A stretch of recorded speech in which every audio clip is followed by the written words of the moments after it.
작년 올해 이렇게 한국의 젊은 분들 사이에 유행했던 말 중에 중꺽마라는 말이 있습니다. 들어보셨어요? 들어보신 분 있어요? 없으시네. 이거 못 들어보셨으면 다 나이가 드신 건데. 예.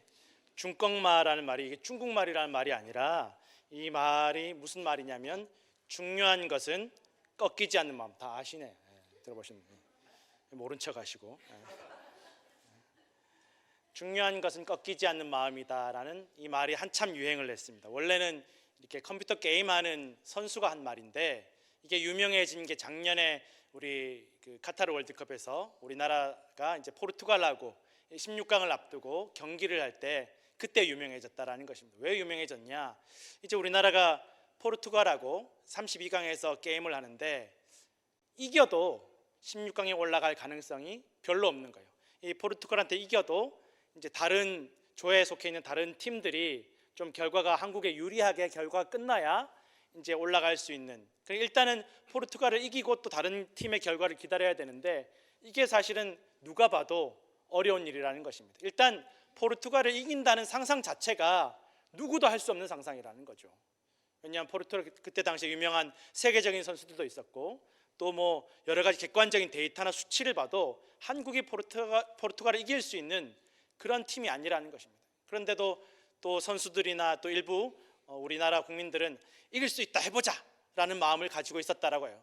그러니까 어떤 연예인은 방송에 나와서 좀 쓸데없는 얘기 안 했으면 좋겠다고, 사람들 괜히 헛바람만 집어넣어서 잔뜩 기대했다가 지고 나면 그 실망을 어떻게 감당할 거냐고, 쓸데없는 얘기 좀 안 했으면 좋겠다고 그렇게 이야기할 정도로 사실 누가 봐도 도무지 이길 수 없는, 도무지 넘어설 수 없는 경기였다라는 것입니다. 그런데 희한하게도 한국이 2대1로 포르투갈을 역전하게 된 거예요. 물론 거기서 끝나는 게 아니라, 이겼다고 해서 끝나는 게 아니라 다른 팀의, 그때 같이 벌어지고 있던 다른 팀의 경기가 한국 팀에 유리하게 끝나야 한국이 16강에 올라가는데 그 경기도 희한하게 한국한테 유리하게 끝나서 한국이 16강에 올라가게 되었다라는 것입니다. 그 소식을 듣고 선수들과 국민들이 얼마나 좋아하는지, 그때 이제 포르투갈하고 경기를 끝내고 다른 팀 경기의 결과를 기다리고 있던 선수들이 이제 관중석에 응원 온 한국 사람들에게 태극기를 받아서 막 이렇게 흔들면서 방송에 나왔는데 그 태극기에 적혀있던 문구가 중요한 것은 꺾이지 않는 마음이라는 문구가 적혀 있었다라는 것입니다. 그리고 나서 이제 월드컵이 끝나고 이제 귀국한 선수들이 인터뷰하면서도 계속 그 이야기를 하는 거예요. 중요한 것은 꺾이지 않는 마음입니다. 다 안 된다고 했지만, 다 어려운 일이라고 했지만, 누구도 우리가 포르투갈을 이길 수도 없고 이겨도 16강 갈 수 없다라고 했지만 이런 일이 일어나지 않습니까? 우리가 포기하지 않으면, 절망하지 않으면, 낙심하지 않으면 길이 열릴 수 있다라고 그렇게 선수들이 인터뷰를 했다라는 것입니다. 물론 이게 스포츠니까 그런 일도 있을 수 있지만 실제로 현실에서는 사실 다 안 된다고 하는데, 누구도 안 된다고 하는데, 우리 가족이 다 안 된다고 하는데, 내 주변에 있는 사람들이 다 안 된다고 하는데 나 혼자 된다라고 밀어붙이고 믿는 것이 이게 얼마나 불가능한 일인지 모른다는 것입니다. 그거 안 되는 일인데, 그렇게 해서는 도저히 있을 수 없는 일인데, 실제로 성경에서도 12명의 정탐꾼 중에 2명만 우리 저 가나안 땅에 들어갈 수 있습니다, 하나님이 저 사람들을 우리에게 붙여주셨습니다, 우리 할 수 있습니다 라고 말하고, 나머지 10명이 우리 안 됩니다, 저 사람들에서 우리 못 이깁니다 라고 할 때 이 백성들의 마음은 당연히 10명의 마음으로 갈 수밖에 없다라는 거예요. 우리는 못한다, 우리 졌다, 우리 끝났다, 왜 우리가 여기 이렇게 죽어야 되냐라고 절망하고 낙심할 수밖에 없었다라는 것입니다. 그런 일들이 성경에도 오늘날에도 얼마든지 일어나고 있다라는 것이, 이 현실을 뛰어넘는다라는 것이, 인간적인 상식과 인간적 합리를 뛰어넘는다라는 것이 참 쉽지 않은 일입니다. 오늘 우리가 읽었던 이 본문 말씀에도 이 쉽지 않은, 다 안 되는 것처럼 보이는 이 현실을 뛰어넘는 믿음을 가진 한 여인이 등장하고 있다라는 것입니다. 오늘 예수님을 찾아온 이 여인, 가나안 여인은 누가 봐도 안 될 게 뻔한데 또 안 될 게 뻔한 일에 대해서 포기하지 않고 매달리는, 꺾이지 않는 마음을 가졌던 여인이었다라는 것입니다. 오늘 예수님께서 이 두로와 시돈으로 가셨다라고 성경 기록하고 있습니다. 이 두로와 시돈은 아주 역사적으로 대단한 도시였습니다. 그러니까 두로와 시돈은 각각 도시 이름이었는데 두로에도 왕이 있었고 시돈에도 왕이 있었을 정도로 엄청난 재물과 재산과 군사력이 막강했던 도시가 바로 두로와 시돈이었습니다. 지금 예수님의 시대는 이미 로마의 정복을 당해서 로마의 식민지 그냥 한 도시로 살고 있지만 아주 옛날부터 이 두로도 시돈도 나라였습니다. 그만큼 대단한 나라였는데 이 두로와 시돈이 어떤 사람들이었느냐?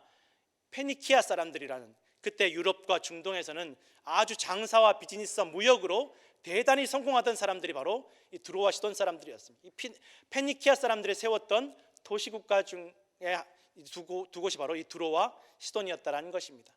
이 두로와 시돈이 뭘로 유명하느냐? 이 두로와 시돈은 오늘날의 이 레바논과 시리아 지역에 있는데, 우리가 레바논 하면 떠오르는 것이 바로 백향목입니다. 이 성경에 나오는 백향목. 이 백향목이 얼마나 귀한 나무냐? 어지간하면 잘 썩지 않고 벌레가 먹지 않아서 건축할 때, 또 배를 만들 때 최고의 재료가 바로 이 백향목이었다라는 것입니다. 그래서 이 다윗과 솔로몬의 시대에 두로 왕 히람이 다윗과 솔로몬에게 백향목을 보내서 궁전도 건축하게 하고 또 성전도 건축하게 했던 그곳이 바로 두로였다라는 것입니다. 그리고 이 두로와 시돈, 페니키아 사람들에게 또 한 가지 특산품이 있었는데, 특산품이 한 가지가 뭐냐? 바로 자주색 염료였다라는 것입니다. 옷을 염색할 때 쓰는 염색약. 이 자주색 염료가 이 두로와 페니키아가 지중해 쪽에 해안가에 있는 도시인데, 이 두로와 시돈 해안가에서만 나는 뿔고등이 있다라고 합니다. 이 뿔고등이 내장이나 분비물에서 이 자주색 색깔이 나는 염료가 나오는데, 이 염료가 얼마나 귀한지 뿔고등 1만 개를 잡아야 이 자주색 염료 3g이 나온다고 합니다. 근데 왜 이렇게 조금밖에 안 나오는 이 염료를 왜 그렇게 귀하게 여기냐? 그냥 안 쓰면 되는 거 아니냐? 왜 이 염료가 귀하냐? 다른 일반 염색약들은 오늘날도 그렇지만 염색을 하면 시간이 지나면서 희미해지고 흐려지고 색깔이 바래지는데, 이 두로와 시돈에서 나오는 자주색 염료는 염색을 하고 옷을 염색을 하면 세월이 흐를수록 옷에서 빛이 난다라는 거예요. 광택이 나고 얼마나 귀한지. 그런데도 구하기가 어려우니까 이게 구하기 귀한 것은 누가 썼느냐? 왕과 왕족들만 썼다라는 거예요. 그래서 왕들이 입는 옷은 자주색 옷이 많았던 것이 이 두로와 시돈에 나오는 이 자주색 염료로 염색한 옷을 입혔다라는 것입니다. 그래서 여러분, 우리가 예수님께서 입으셨던 홍포도 이 자주색 염료에서 나온 옷이라는 것입니다. 왕만 입는 옷. 그런데 사실 이때 예수님께서 입으셨던 홍포는 로마 사람들이 약 올리려고 조롱하려고 입었죠. 너 십자가 지는데 너 왕이라면서 이 자주색 염료로 만든 옷 입어라 라고 약 올리려고 사용했던 자주색 염료가 바로 이 지역 두로와 시돈에서 나왔다라는 것입니다. 그러니 두로와 시돈 지역은 소위 말하면 명품 도시였어요. 명품 도시. 명품으로 가득 찬 백향목과 자주색 옷, 자주색 염료가 나는 아주 명품, 가치 있는 특산품이 나는 도시였습니다. 그래서 물자가 모여들고 돈이 모여들고 사람들이 모여들고 종교가 모여들고 전화 벨소리도 모여들더라는 것입니다. 온갖 사람들이 다 모여드는 거예요. 이 페니키아 사람들이 백향목으로 배를 만든 것이 얼마나 대단한지, 이 두로와 시돈 사람들은 땅으로 정복 전쟁을 벌인 것이 아니라 이 지중해 바다를 통해서 정복 전쟁을 벌였습니다. 그래서 지중해 바다를 마치 자기 집 앞마당의 호수처럼 사용했던 사람들이 두로와 시돈 사람들, 페니키아 사람들이었다라는 것입니다. 그래서 페니키아라는 이름이 이쪽 시리아 레바논 지역에도 있고 아프리카에도 페니키아라는 지역이 있었다라는 거예요. 그만큼 물질이 모여드는 도시였지만, 물질이 모여들고 수많은 생각들, 수많은 종교들, 수많은 사상들이 모여들다 보니까 그만큼 두로와 시돈은 사치하고 타락한 지역이 되었다라는 것입니다. 그리고 이 페니키아 사람들 때문만이 아니라 과거부터 이 두로와 시돈 지역은 바알 종교의 중심지였다라는 거예요. 바알과 아세라 종교의 중심지였습니다. 우리가 잘 아는 아합과 이세벨의 이세벨이 친정집이 시돈이었습니다. 시돈의 왕 엣바알이 바로 이세벨의 친정 아버지였어요. 이 바알 종교가 어떤 종교나, 여기 어른들만 계시니까, 미성년자 안 계시니까 제가 말씀드리는 거지만, 바알 종교는 자기들이 믿는 바알 신전 안에서 공식적으로 남녀가 성관계하는 것을 예배로 생각하던 종교였어요. 공식적으로 이 바알 신전 안에는, 아세라 신전 안에는 공식적으로 창기들이 고용이 되어서 이 창기들이 공무원이에요. 그래서 여기 와서 남자 여자들이 성관계를 맺고 그것으로 예배를 드리고, 너도 좋고 나도 좋으면 된 거 아니냐. 우리가 기분 좋으면 집안일도 잘 되고 장사도 잘 되고 농사도 잘 되지 않겠냐. 이게 바알 종교의 근본적인 사상이라는 거예요. 기분 좋으면 되지. 기분 좋게 농사도 잘 되고, 어쨌든 중요한 그 목적은 농사가 잘 돼서 이익을 얻는 것, 장사가 잘 돼서 이익을 얻는 것. 그러니 바알 종교나 페니키아 사람들의 종교나 요 이익이 맞아떨어지는 거예요. 내 이익을 위해서, 물질을 위해서, 사치를 위해서. 이 세상 뭐 있나, 그냥 한평생 놀고 먹고 부유하게 살다가 펑펑 쓰다가 즐기면서 살다가 가면 되지. 이게 바알 종교와 페니키아 사람들의 기본적인 사고방식이었다라는 것입니다. 그만큼 사치하고 타락한 곳이었습니다. 그리고 이 예수님 시대에는 이미 로마가 정복하기 전에 이 두로와 시돈을 알렉산더 대왕이 정복하면서 그리스의 문화가 많이 들어와 있던 곳이 이 두로와 시돈 지역이었는데, 우리가 생각하면 그리스 하면 민주주의, 또 사람들이 잘 협력해서 대화하는 그런 좋은 문화를 가지고 있는 거로 생각하는데, 사실 우리가 교과서에서 배우지 못한 부분들, 역사학자들이 밝혀낸 바에 의하면, 또 여기 어른들만 계시니까 말씀드리지만, 당시 그리스의 문화, 윤리 도덕이 어떤 문화였느냐. 아내와 자식도 공동 소유하자. 아내와 자식도 공동 소유하자. 내 하나만의 아내가 아니라 이 아내를 너도 쓰고 나도 쓰고, 이 자식 너의 자식이 될 수도 있고 나의 자식이 될 수도 있고, 심지어는 아버지와 아들이 연인이 되기도 한다는 경우가 있었다라는 거예요. 여러분 얼마나 타락했는지 아시겠습니까? 오늘날로서는 이해할 수 없는 윤리 도덕관인데, 그때 그 그리스 사람들에게는 이게 너무 당연한 거예요. 그리고 그 당시에 그리스 사람들에게는 남자 여자가 사랑하는 것보다 동성끼리 사랑하는 게 더 고귀하고 거룩한 사랑이라고 생각했던 지역이 바로 그리스 지역이었다는 거예요. 그게 너무 당연하게 여겨지던 곳이 바로 그때 당시 그리스의 윤리 도덕이었다는 것입니다. 너 좋으면 됐지, 나 좋으면 됐지, 내 몸이 즐거우면 됐지, 내가 기쁘면 되지. 다 맞아떨어지는 거예요. 내가 이익을 얻으면 되지. 이게 과연 그리스 시대에만, 또 두로와 시돈에만 있었던 일이겠습니까? 오늘날에도 얼마나 타락하고 방탕한 윤리 도덕이 판치고 있습니까? 내가 좋으면 되지, 나 좋으면 되는 거 아닌가, 나 기분 좋으면 되는 거 아닌가, 내가 이익이 되면 되는 거 아닌가, 농사 지어서 결과 더 많이 나오면 되는 거 아닌가, 장사해서 돈 많이 벌면 되는 거 아닌가. 그것을 위해서라면 무슨 짓을 해서라도 기뻐하고 즐거워하고 돈 많이 벌면 되는 거 아닌가. 그런데 유대인들은 이런 사고방식을 가진 이 두로와 시돈 지역의 사람들, 페니키아 지역의 사람들, 우상 숭배하는 이방인들에 대해서 개처럼 여겼다라는 거예요. 저 사람들 저거 개 같은 사람들이다. 먹는 거 위해서라면 똥오줌도 가리지 않는 개 같은 사람들이다. 그런데 오늘 이 부유하지만 사치하고 타락하고 방탕한 이 두로와 시돈 지역에 예수님께서 오신 거예요. 마가복음에 똑같은 사건이 나오는데, 마가복음에서 예수님이 모르게 들어오셨다라는 거예요. 남들에게 알리지 않고 모르게 들어오셨다고 되어 있는데, 좀 이상하죠? 아니, 예수님이 좀 머리 복잡하고 쉬시려면 산에 가시든지 좀 사람 없는 광야도 있고 조용한 데 가시면 되는데, 이 두로와 시돈 지역은 사람도 많고 물질도 많고 오히려 더 복잡한, 더 타락하고 방탕한 지역인데, 예수님이 제자들을 데리고 두로와 시돈 지역으로 들어오셨다. 더군다나 남몰래 들어오셨다라는 거예요. 충분히 오해받을 수 있는 상황인 거죠.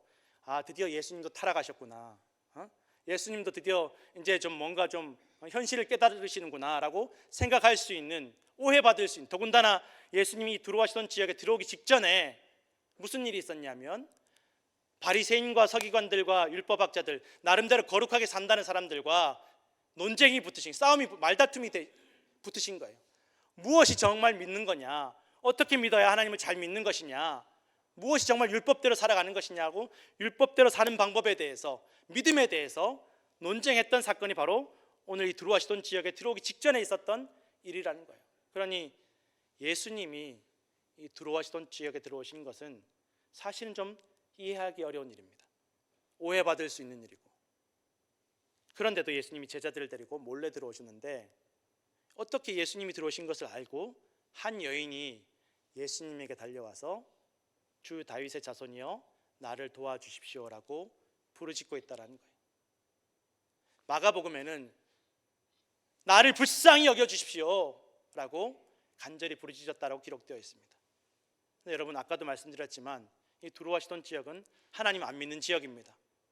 타락하고 방탕한 지역이고 사치한 지역이고 물질이 넘치는 지역이고 예수님을 믿을 이유가 전혀 없는 지역입니다. 다 그렇습니다. 그 지역 전체가 다 타락한 지역이었습니다.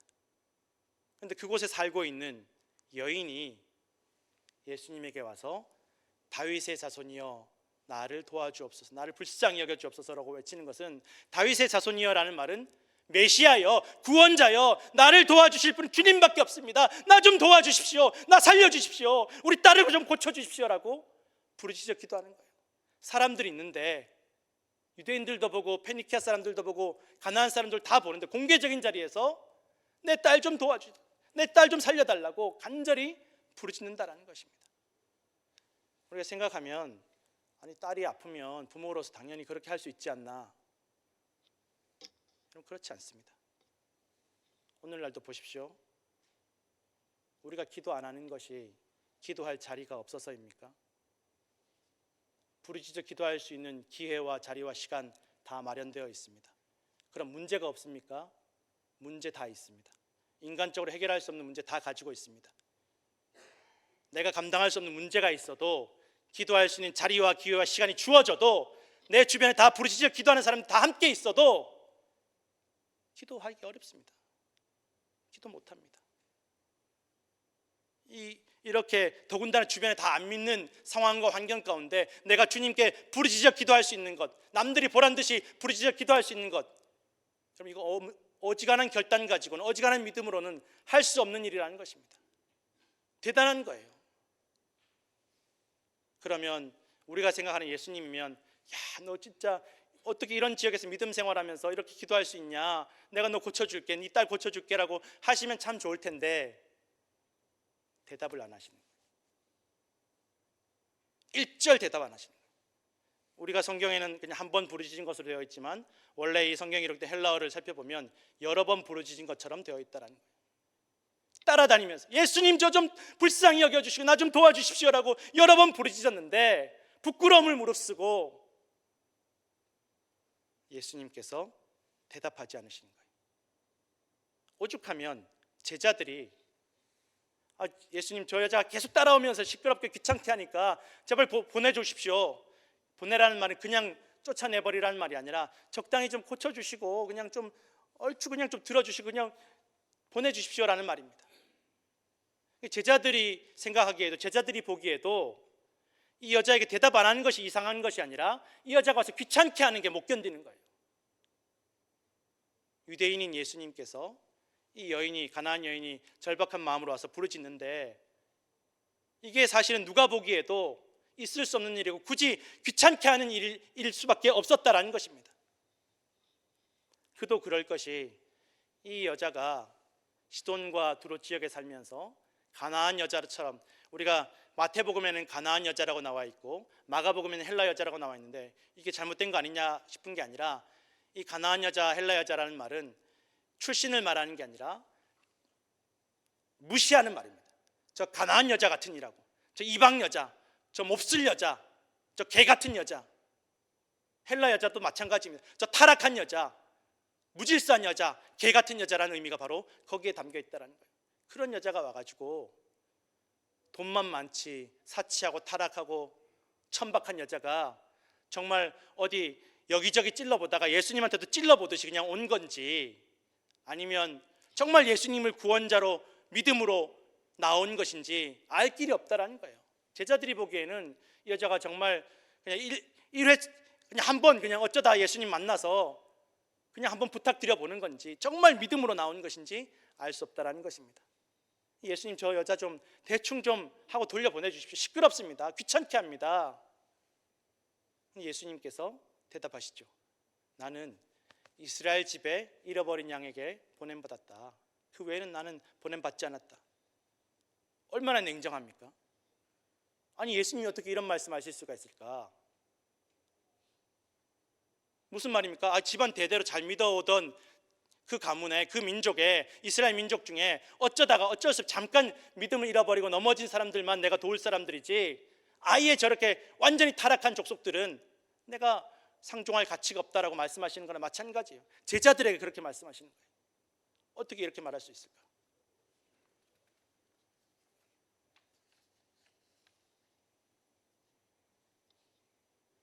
여기서 성경을 덮어버리는 분들도 있습니다. 저도 모를 때는 이거 예수님 내가 오해하고 있었나?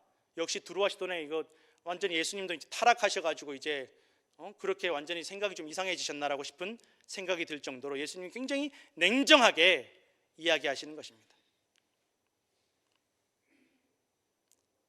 우리가 기도하고 누군가를 도울 때 예수님께서 응답해 주시지 않을 때가 있습니다. 내가 그래도 안 믿는 가족들 가운데 내가 믿음 가지고 열심히 기도하는데, 열심히 이렇게 부르짖는데 응답해 주시지 않을 때가 있습니다. 그러면 낙심이 되고 시험이 됩니다. 한국의 어떤 성도님 이야기를 들은 적이 있는데, 본인이 당대에 믿어서 안 믿는 가족들 가운데 너무 힘들게 핍박받으면서 그렇게 신앙생활하고 기도하는데 그렇게 너무 힘들다라는 거예요. 기도를 해도 응답이 잘 주시지 않는 것 같고 너무 힘들다는 거예요. 근데 더 속상한 거는 옆에 아버지, 할아버지 몇 대째 믿어오는 집안에서 신앙생활하는 그분은 대충 설렁설렁 기도하는 것 같은데도 그렇게 일이 잘 풀리고 기도 응답도 잘 되는 것 같아서 그게 너무 속상하다라는 거예요. 어쩌면 이 여인도 그런 시험이 들지도 모르겠습니다. 내가 유대인이 아니라서 그러나? 그래서 대답을 안 하시나? 옛날에 유명한 한국 영화 중에, 몇 년 전에 한국에서 유명한 영화 중에 그런 대사가 있었습니다. 내가 돈이 없지 가오가 없냐? 사람들이 내가 가오라는 말은 일본말로 이제 체면, 자존심, 얼굴 뭐 이런 뜻인데, 아니 돈이 없어도 체면이나 자존심 어떻게 버릴 수 있냐는 말인데, 이 여인의 입장에서 보면 이렇게까지 내가 간절하게 내가 부끄러운 무릅쓰고 내 출신 다 무릅쓰고 이 나를 개처럼 무시하는 이 예수님에게 간절히 내가 부르짖었는데 응답도 하지 않으시고 심지어는 내가 이스라엘 사람들을 위해서만 왔다라고 말씀하시니까 얼마나 시험 들겠습니까? 속상하죠. 그런데 이 여자가 포기하지 않습니다. 다시 예수님에게 와서 엎드려서 도와주십시오. 내 딸 살려주십시오. 나 좀 도와주십시오. 다시 또 구하며 기도합니다. 근데 예수님께서 뭐라고 하십니까? 자녀의 떡을 취하여 개들에게 던짐이 마땅하지 아니하니라. 저는 제가 이 여인이었으면 당신이 예수면 예수지 어떻게 나한테 이럴 수 있나, 다 그냥 때려치고 가버릴 것 같아요. 그냥 내 딸이 죽으면 죽었지 내가 이런 수모를 받아가면서까지 내가 해야 되나? 고쳐줄지 안 고쳐줄지도 모르는데. 그런데 이 여인이 충격적인 대답을 합니다. 맞습니다. 나는 개 같은 인생입니다. 당신들이 손가락질하는 개 같은 사람이 맞습니다. 그러나 이 개들도 주인의 상에서 떨어지는 부스러기를 먹습니다. 나 부스러기 같은 은혜라도 내게 부어주십시오. 내가 당신에게 은혜 받는 것이, 당신이 나를 도와주는 것이 당연한 일이 아니라는 것 잘 알고 있습니다. 당신이 나를 돕는 것이 마땅한 것이 아님을 잘 알고 있습니다. 그러나 부스러기 은혜라도 내게 주십시오. 예수님께서 대답하십니다. 여자여 내 믿음이 크도다. 내 소원대로 되리라. 여자여라는 말은, 그래서 한글 성경에는 그냥 여자라는 말로 나왔지만 원래 그 헬라어 원어를 보면 높여주는 말입니다. 사모님, 여사님, 영어로 하면 마담, 높여드리는 거예요. 사모님, 여성이요, 당신 믿음이 정말 대단하십니다 라고 예수님이 감탄을 하시는 거예요. 그리고 말씀하십니다. 그 믿음 때문에 당신의 소원이 이루어질 것입니다. 이 여인은 자기 해결되지 않는 문제를 가지고, 그 문제를 해결하기 위해서 그 소원을 가지고 예수님께 나아왔지만, 예수님은 이 여인의 소원이 이루어지는 것이 중요한 것이 아니라 꺾이지 않는 믿음을 보시기를 원하셨고 꺾이지 않는 믿음을 제자들에게, 유대인들에게, 이방인들에게 보여주기를 원하셨다라는 것입니다. 오늘 우리가 예수님 앞에 나올 때 내 문제 가지고 나옵니다. 내 가정의 문제, 자녀의 문제, 사업의 문제를 가지고 나옵니다. 응답이 되지 않을 때도 있고 정말 냉정하게 시험 들 때도 있습니다. 예수님께서 우리의 기도를 통해서, 우리의 부르짖음을 통해서 보기를 원하시는 것은 단순히 우리의 소원이 해결되는 것이 아니라 우리의 꺾이지 않는 마음과 믿음을 보기를 원하심을 믿으시길 바랍니다. 이것이 예수님 칭찬하시고 인정하시는 믿음이라는 것입니다. 믿음이 언제 필요합니까? 어려움이 다가올 때, 시험 들 만한 상황에 우리의 믿음이 필요하다는 것입니다. 여러분, 이 여인이 오늘 사실은 예수님께 대단한 믿음을 보여드린 것 같습니다. 처음에 아무도 믿지 않는 곳, 두로아시돈 지역에서 예수님을 찾아온 것 같지만 사실은 이 타락하고 천박한 두로아시돈 지역에 오신 분은 예수님이었습니다. 이 여인을 만나기 위해서 오신 분도 예수님이었습니다. 여러분, 우리가 이 타락하고 천박한 세상 속에서 내가 예수님 찾아와서 내가 신앙생활하는 것 같지만 이 멸망해 가고 타락하고 천박한 세상 가운데 우리를 찾아오시고 우리를 위해서 피 흘려주시고 교회를 세워주신 분이 주님이심을, 주님의 은혜임을 기억하시기를 부탁을 드립니다. 주님께서 나를 찾아오셨습니다. 그리고 우리에게 보기를, 우리의 소원은 내 이 땅의 문제, 돈 버는 문제, 건강의 문제, 질병의 문제이지만 하나님의 우리를 향하신 소원은 꺾이지 않는 마음과 꺾이지 않는 믿음을 보시기를 원하시음을 믿으시길 바랍니다. 성도 여러분, 오늘 우리가 무슨 소리가 들려도, 무슨 일을 만나도, 누구를 만나도 꺾이지 않는 믿음을 주님께 보일 때 하나님께서 우리의 모든 믿음을 보시고 차고 넘치도록 부어주실 줄로 믿으시기를 바랍니다. 오늘도 기도함으로, 예배를 통해서, 말씀을 통해서 꺾이지 않는 마음과 믿음을 붙잡으시는 성도들 되시기를 축원합니다. 기도하겠습니다.